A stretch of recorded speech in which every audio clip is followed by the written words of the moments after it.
Okay, good day and how you are doing. So today I'll be getting you guys to four different topics. And the first topic on my list here, we are going to be talking about HTML comment. The second, we are going to be talking about HTML colors, and the third, we are going to be talking about HTML CSS, and the fourth, we are going to be talking about HTML links. Now let's starting with HTML comment. Now, what are comments?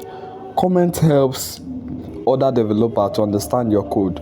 Now remember, I told you guys about the front end developer and the back end developer.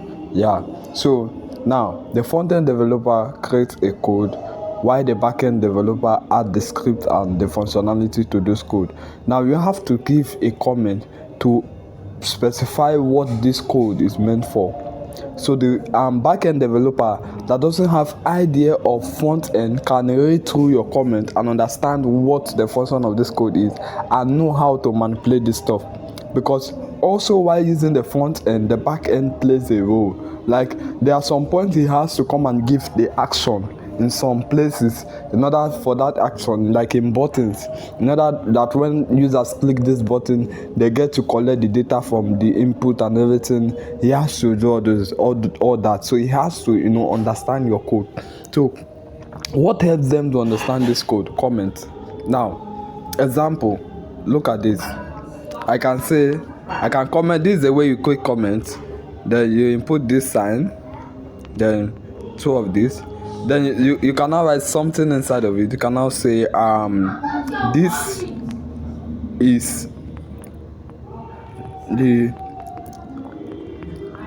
heading tag. Then you can now specify that it's from h1 to h6. Right, then you close it up. Right, you close it up. Now another thing, comment is not only used for direction or specification, but mainly that is the use. But it's not only used for that. Comment is also used to key codes. Yes, it's also used to key code that the computer won't exhibit the code. Instead it will take the code as comment. Now comment doesn't display when you run the website. It doesn't display here. Now if I comment the h1 to h5 like I'm seeing here, because I'm not seeing the h6, right? So if I comment them, what I don't need to do, I don't need to put in this ending tag over here. Now you see that all the code down are now black. Why are they black? Because they are now comments.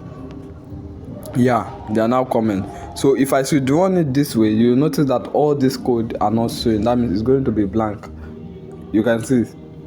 So comment helps you, but if I want to just close only this code alone, I'll just put in the ending stuff over here, and then you see that other code are back to normal. So this is comment. You can see that the h1 is gone and we are just having the image and this. So this is how comment works and what you can use it for. So we are supposed to talk about the HTML color, right?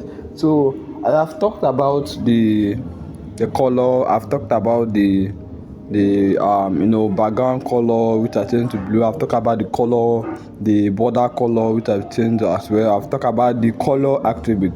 So now let's go into HTML CSS.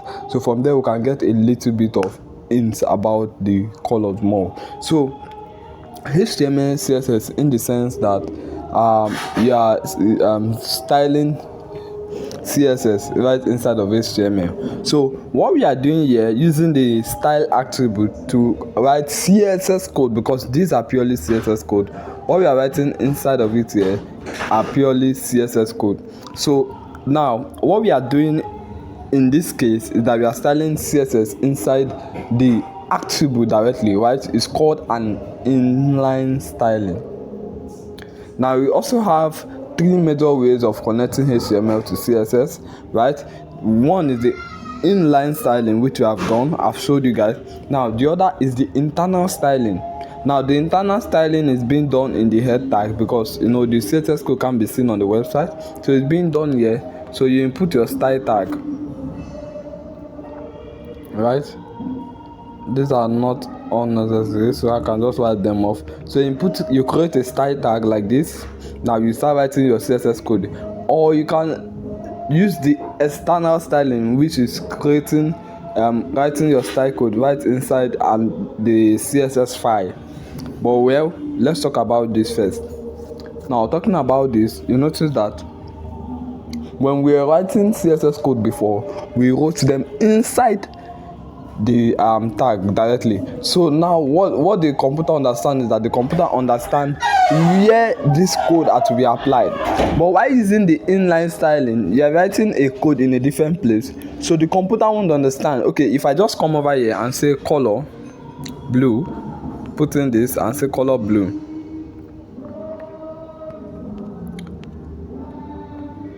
now this code is supposed to view. The code has a function to change the color, but now the question the computer is asking is, where do you want me, which attribute, which property am I changing, which element am I changing? Because there is no element. That is what brings us to learning what we call the CSS selectors. Now the CSS selector actually help us to select the elements and give them an identity that can be used to retrieve those information wherever we need them or whenever we need them to add a particular styling to them, right? So now here brings us to the first CSS selector, which is called the tag name selector. Now the tag name selector is by using the name of the tag. Now you can see here that this is a body tag, that is the name of the tag. This is a div, that is the name of the tag. This is p, that is the name of the tag. This is img, that is the name of the tag. This a, that is the name of the tag. So using a tag name, you just come over here, you input the name of the tag. So I want to input the body tag first, then you input this. This is like a open and close tag for CSS. So now we are coding CSS directly, right? We are coding CSS directly. So what I want to do is I want to copy all this code so you understand what I'm saying. So I'll cut it off, then probably free the attribute.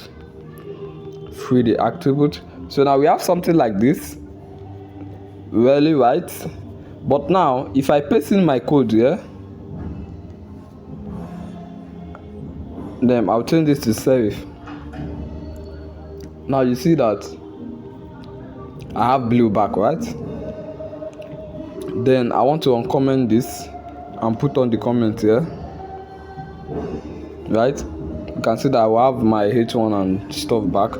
So now this is it. This is the idea of the tag name selector. But now there's a problem about the tag name selector, and I'm going to tell you. h1, right? Then I say heading 1b, right? So this is the one and that is the 1b. Now the tag name implies that you input the name of the tag, the name written inside, right? So the h1 here is the name of that tag, right? Now I want to add the color green. So now color green, right? Let's say yellow green. Now you see the problem. The problem is that because these two tags actually have the same identity, because they actually have the same tag name, the same styling is going to be applied to both of them. Now for you might not really want it that way. For you might want to use two heading or maybe more than 3h1 in the same website, but you need a different styling, right? Because you do something we call HTML layout in web designing, that you actually know how to structure your website and all. So we'll get to that. But now you won't want to use the same styling in all. You won't want to use the same positioning, because whatever you're putting in here is applying to these two. That brings us to another selector. There are a lot of selectors, but I'm going to be talking about the three main selectors for now. As time goes on, we are going to be learning about more of them. Now that brings us to another selector, which is called the class name selector. Now the class name selector can be done using the class attribute. You create the class attribute. Now the value of the class name is the name that you want to put. the name you are to give the element. Now I'm saying that this class name, any name you are putting inside this attribute, is the name that you have given that element as an identification that it can be used to be identified in any part of the code. Now I can give this the head, right? So course is a class.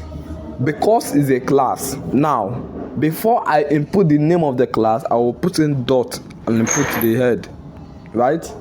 So I put in dot and input the head here, then I run the code. Now you will notice that the color is only added to the heading 1b. It's not added to the h1. Why? Because the h1 does not bear the class name. If I should want the same styling over here, I will just come here and create the class, right? Then I'll input the head. The same thing as others. So if I should put the head here, this the class name head here, this will also have the same styling, right? Now don't get it messy that I can only create one head, no, or I can only create one class name, no. I can give this a different class name. I can give this h, I can give this he. Now I can come over here and say h, and the comma there means and he. Now remember their class name, so there must be dot attached to them, right? Then I use this, come over there, then I'll say the color should be light gray.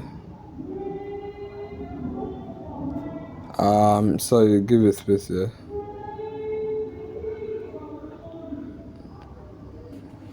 Let me just put, okay, gray. Now you see that both of them have the same color, but now they have different style name. They have different class name. Why do they have the same color?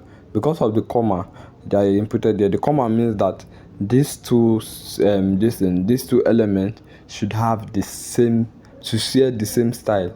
Now I can also change that by changing one.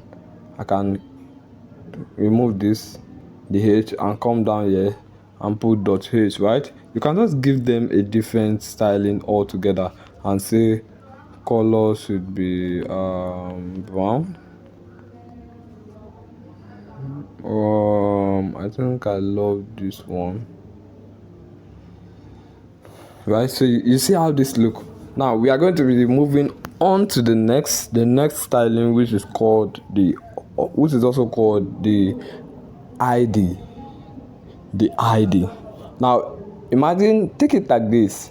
Imagine you going out and you are being held by the laws, when I mean laws, like the police and all, and you are being asked to bring your ID card. Now your ID card has your details. It's identify who you are, right? So that is what we are also doing here. We are giving them an ID, which is also like an attribute we create. We can create the attribute right inside the starting tag. Now if you notice that all my attributes are being created in the starting tag, this is why I created the attribute class before. So if you have not watched that video, please do well to watch the first and the second video for more understanding. So now over here I create the class at the ID, right? So the ID also needs a name, right? In your ID card, you find your name, you find your age, you find some other important document that defines you. So here you just need your name. So the name of this is H4. So I can say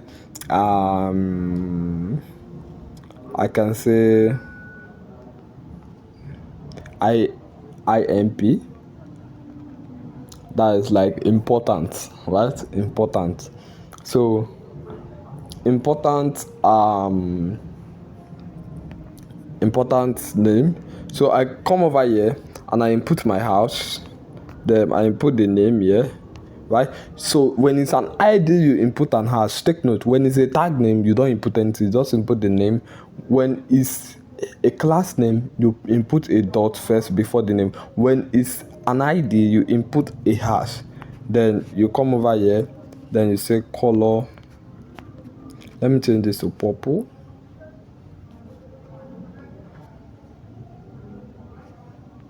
right? So now you can see this over here. The H4 is actually purple. So I can do the same.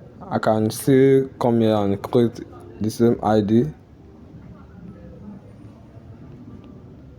and I say I am. Now you can see that. So this is how it works, right?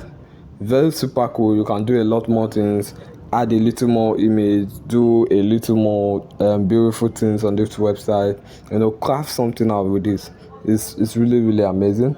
So lastly, we are going to be talking about HTML link. So we have a link right here, right? So we have a link, but there is something that made me brought up this link of it in the game, because I know I've treated HTML link right before.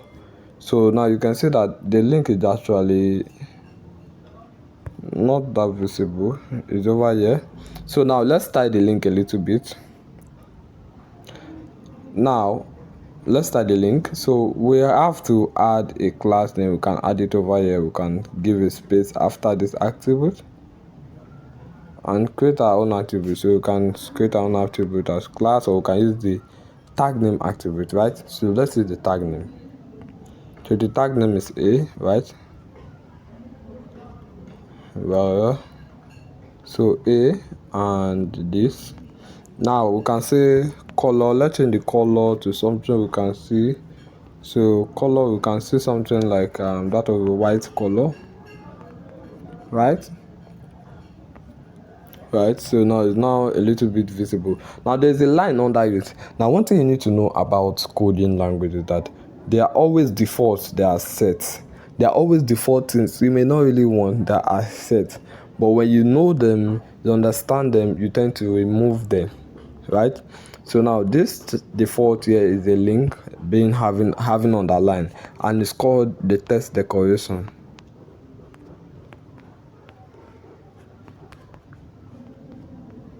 Right, so when you put in text decoration, you say none. The text decoration have underline, and now you see that the line is gone, right? So where's the link over here? You can just change it to capital letter, right? So you can see how amazing that is. There are a lot more things you can do with this. There are a lot more things. Now we have learned about the CSS colors, because definitely we are using colors over here, almost colors to our right. So we have learned about the HTML colors, we have learned about the comments, we have learned about the HTML CSS, we have learned about the link, a little bit of how to remove the underline on the link, and change the color and all the stuff. So now let's talk about the last part of the HTML CSS, which is actually the external CSS styling. External means coding CSS right inside this place, right inside the CSS file. Now there's one thing you need to do while coding there. You need to connect this CSS file to the HTML file.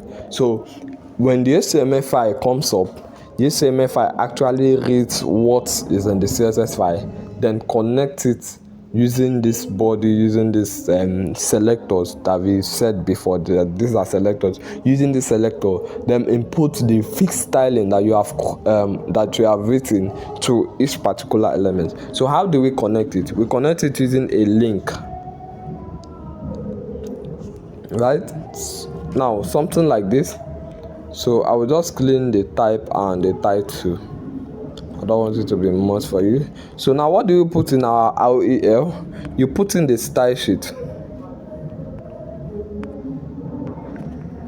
Now they are telling him that this file is going to be the style sheet, right? It's taking care of every fucking styling of this website. Let's put it that way. It's taking care of every styling on this website. Everything that has to do with styling, this file, you should rely on this file, right? Now the href, as being said before, is also asking us for direction of where is this file. We don't have any information about the name of this file, the location of this file. So now basically you can see that this file is just outside the folder we created. Is just this name style.css. So what we do is that we come over here and say style.css. Now we have connected this file, right? It's connected already. So how do we confirm that? So we can confirm that by copying all this code, the styling we have done so far. Cut it. Now if we run the website, we'll see how the website looks now. Then we clone this code that was there before then you paste your own code and you run it. So now you see that the styling has returned back, right? So we have learned about the inline styling, which is the one we create directly inside the style attribute we create inside the element, right? We have talked about the external using the style tag in the HTML file. We have talked the internal, and lastly now we have talked about the internal, how we connect the files and write our code directly inside the styling. So this is all we're going to be doing for today. Remember, practice make perfect. Always try to practice, always try to do something. When you see me drop a video, try to you can do something, you can create something and actually send your screenshot on the comment. You can screenshot what you did, like your work, on the comment. Or if you love me to be your special coach, you would love me to just direct you, or maybe due to when it's going to be a little bit tough, because HTML is more like a very very very easy language to learn. All are easy, don't get me wrong, but at some point in time you will love to ask questions, you will love to interact more. You can just ask for my WhatsApp number. I'm going to be dropping it, or any social media handle you have available that you can access easily. You can just let me know so we can communicate through there. Okay, I would love to see you in the next class. Thank you. Have a great day.